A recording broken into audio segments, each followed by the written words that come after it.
(2022년 6월 7일) 큐티 말씀입니다. 창세기 46장 28절로 47장 12절입니다.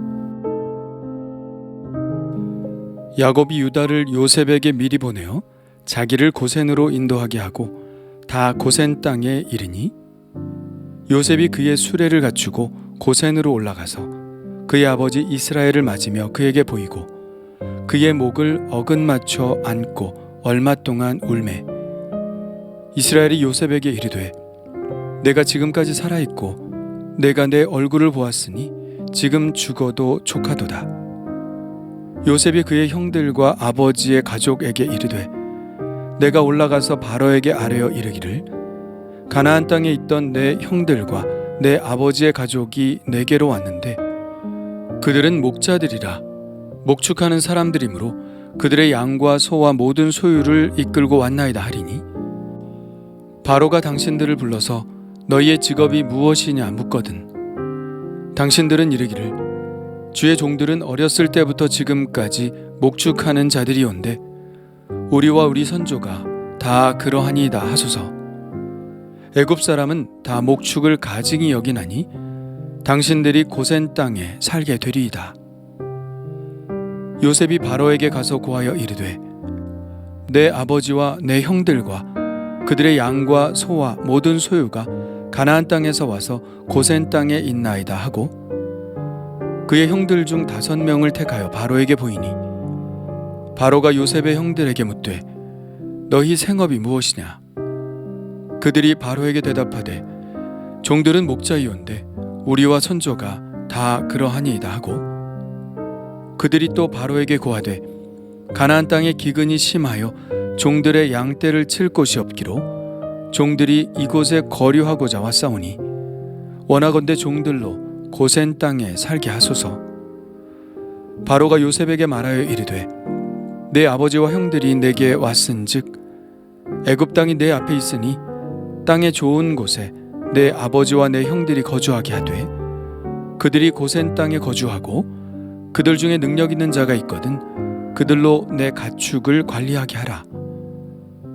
요셉이 자기 아버지 야곱을 인도하여 바로 앞에 서게 하니 야곱이 바로에게 축복하매 바로가 야곱에게 묻되 내 나이가 얼마냐? 야곱이 바로에게 아뢰되 내 나그네 길의 세월이 130년이니이다. 내 나이가 얼마 못 되니 우리 조상의 나그네 길의 연조에 미치지 못하나 험악한 세월을 보내었나이다 하고 야곱이 바로에게 축복하고 그 앞에서 나오니라. 요셉이 바로의 명령대로 그의 아버지와 그의 형들에게 거주할 곳을 주되 애굽의 좋은 땅 람셋을 그들에게 주어 소유로 삼게 하고 또 그의 아버지와 그의 형들과 그의 아버지의 온 집에 그 식구를 따라 먹을 것을 주어 봉양하였더라. 아멘. 야곱은 고센 땅에서 꿈에도 그리던 사랑하는 아들 요셉을 만납니다. 요셉과 아버지 야곱은 목을 어긋 맞춰 안고 한동안 울음을 멈추지 못했습니다. 왜 안 그러겠습니까? 죽었다고 생각한 아들이 멀쩡히 살아있고 그것도 애굽에서 가장 영향력 있는 인물이 되었으니 그 감격은 이루 말할 수 없었을 것입니다. 그래서 야곱은 이렇게 말하죠. 내가 지금까지 살아있고 내가 내 얼굴을 보았으니 지금 죽어도 족하도다. 야곱이 고센 땅으로 와서 요셉을 만난 것은 요셉의 계획이었습니다. 이미 45장에서 요셉은 형들에게 자신을 밝히면서 애굽 땅에 와서 같이 살자고 말하죠. 그때 이미 요셉은 고센 땅을 언급합니다. 아버지의 아들들과 아버지의 손자들과 아버지의 양과 소와 모든 소유가 고센 땅에 머물며 나와 가깝게 하소서.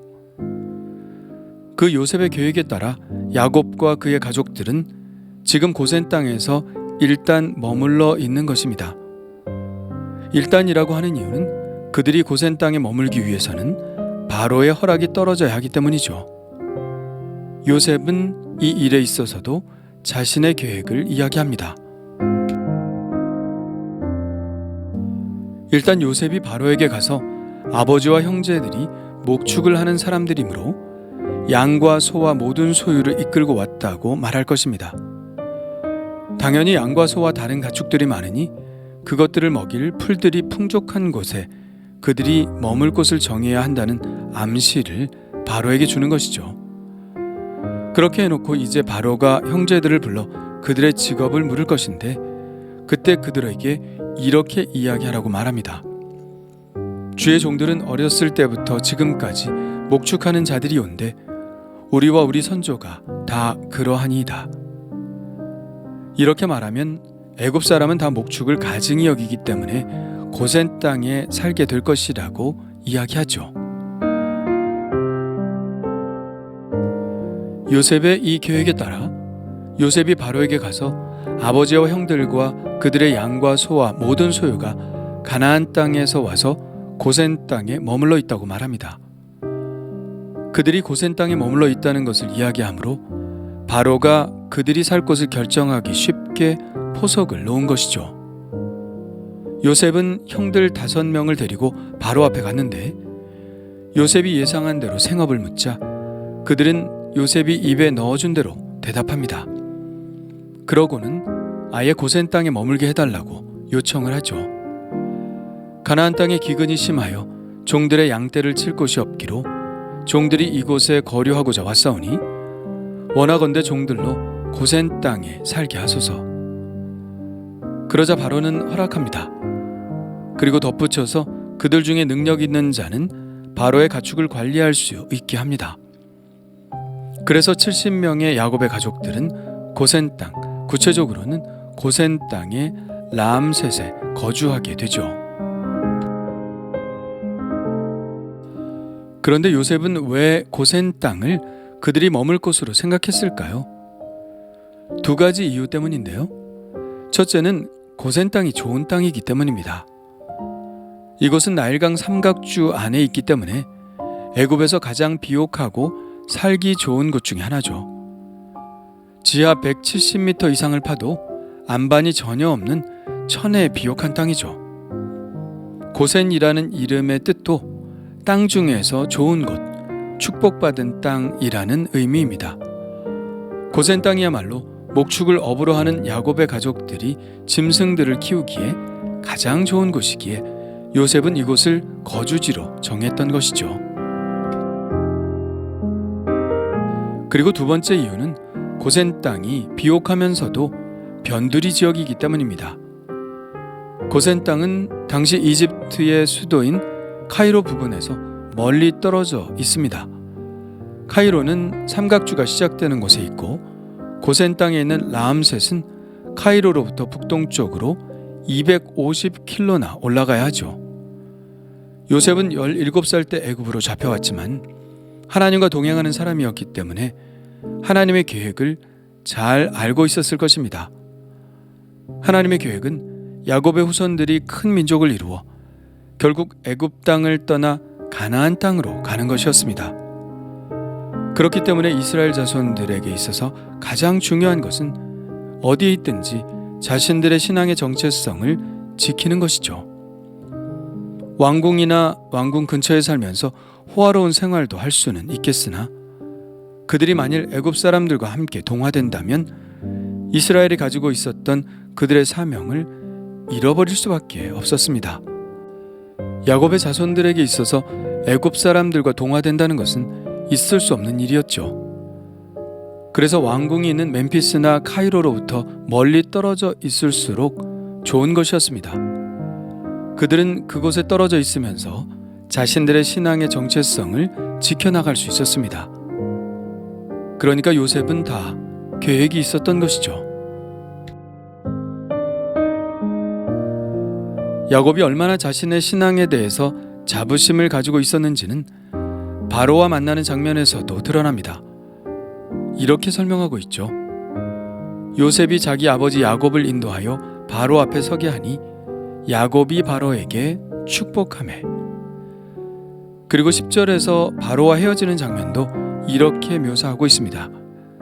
야곱이 바로에게 축복하고 그 앞에서 나오니라. 어떻게 소수부족의 지도자가 당시 최고의 왕국인 이집트의 왕 앞에서 그에게 축복할 수 있었을까요? 물론 머리에 손을 얹고 축복 기도를 하지는 않았을 것입니다. 복을 비는 인사를 했겠죠. 그러나 이스라엘에게 있어서 복을 빈다는 것은 이미 복을 소유한 사람으로서 그 복을 나눈다는 의미입니다. 어디서 복이 굴러들어와 당신에게 미치기를 원한다는 의미가 아니죠. 야곱은 자기에게 복 빌 권세가 있다고 믿었습니다. 이것이 어디에서 나왔을까요? 아브라함을 축복하시고 또 아버지 이삭이 자기에게 축복한 그 축복을 근거로 한 것이죠. 하나님이 자신에게 전수해 주신 복을 지금 바로에게도 나누고 있는 것입니다. 이 축복의 장면은 우리에게 큰 그림을 보여주고 있습니다. 이스라엘이 장차 모든 민족을 축복하는 민족이 될 것이라는 그림이죠. 이것은 이미 하나님께서 아브라함에게 약속하신 것입니다. 하나님이 아브라함을 만나시는 첫 장면에서부터 하나님이 이 그림을 보여주시죠. 내가 너로 큰 민족을 이루고 내게 복을 주어 내 이름을 창대하게 하리니 너는 복이 될지라.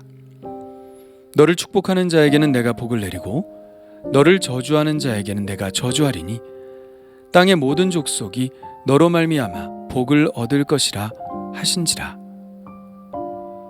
유대인들의 사명이 바로 모든 민족들이 하나님을 아는 복을 얻게 하는 것이고 하나님을 알고 하나님이 주시는 복 가운데 살아가도록 하는 것인데요.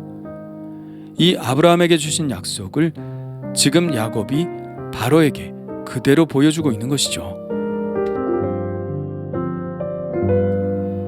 그렇다면 야곱이 바로를 축복하였듯이 우리도 세상의 사람들을 축복할 수 있다는 생각을 해보셨나요? 우리가 하는 전도의 행동이 바로 우리가 세상을 축복하는 행동인 것이죠.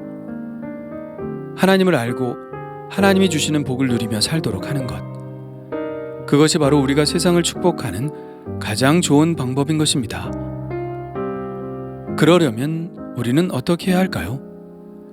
야곱의 가족들처럼 신앙의 정체성을 가지고 있어야 합니다. 세상에 발붙이고 살지만 영적인 고센 땅에 살면서 우리의 신앙을 세상에 머물지 않도록 해야 합니다. 우리가 세상을 축복하는 사람이라면 우리는 반드시 구별되어야 하죠. 영적인 교만을 가지라는 이야기가 아닙니다. 그들과 섞여 살며 그들을 섬기면서도 우리 안에 있는 영적인 고세는 절대 잃지 말아야 한다는 것이죠. 하나님을 예배하는 삶, 하나님과 교제하는 삶, 하나님의 약속을 이루기 위해 사명을 감당하는 삶을 사는 사람만이 이 세상을 축복할 수 있습니다. 그렇다면 나는 영적인 고센 땅에 살고 있나요? 아니면 세상의 풍요가 좋아 나의 신앙의 축복권을 상실해 가고 있나요?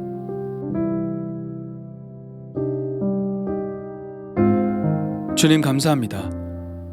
세상이 아무리 좋아도 저는 영적인 고센 땅에 살기 원합니다. 이 세상 왕국에 살지만 하나님의 왕국 안에 살게 하옵소서. 신앙의 정체성을 잃어버리고 사명을 잃어버릴 때 이 세상을 축복하라 하시는 하나님의 사명도 잃어버릴 수 있다는 사실을 명심하고 매일 하나님과 교제함으로 신앙의 순수성을 지켜나가게 하여 주옵소서. 애굽의 왕궁보다 하나님과 함께 거하는 광야에 머물게 하옵소서. 예수님의 이름으로 기도합니다. 아멘.